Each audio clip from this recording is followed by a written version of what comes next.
Welcome সবাইকে ডাক bungalow সাইমনে। আমি চলে এসেছি আপনাদের জন্য এক নতুন সত্যবাদী ঘটনা নিয়ে। আর আজকের ঘটনা একটু ছোট হলেও আপনাদের খুব ভালো লাগবে।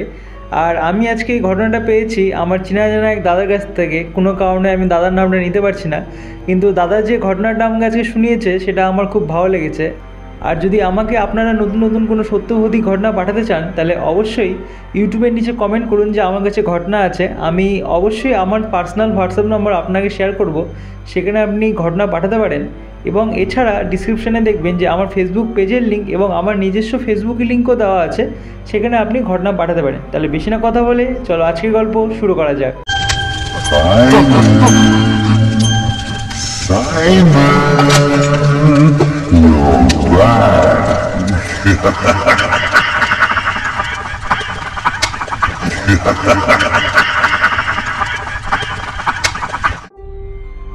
উনিশশো 98 সালের কথা।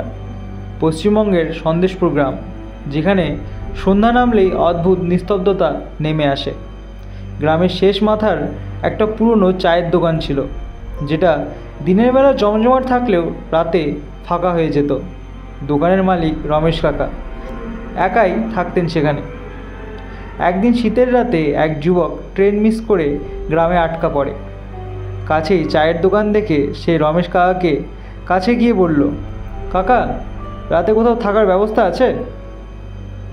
রমেশ কাকা কিছুক্ষণ চুপ থেকে বললেন, থাকতে পারো, কিন্তু একটা কথা মনে রেখো, রাত 12টার পর দোকানের দরজা খুলবে না, কেউ ডাকলেও না।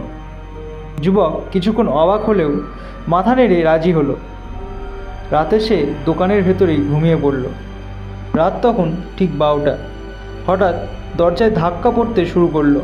দাদা, দাদা, একটু চা দাও না। যুবকের গা শিউরে উঠল।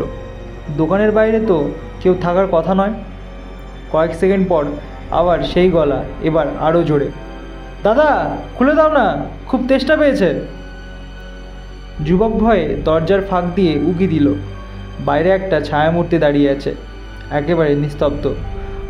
মুখ দেখা যাচ্ছে না, শুধু দীর্ঘ ছায়া যেন ধীরে ধীরে বড় হয়ে আসছে।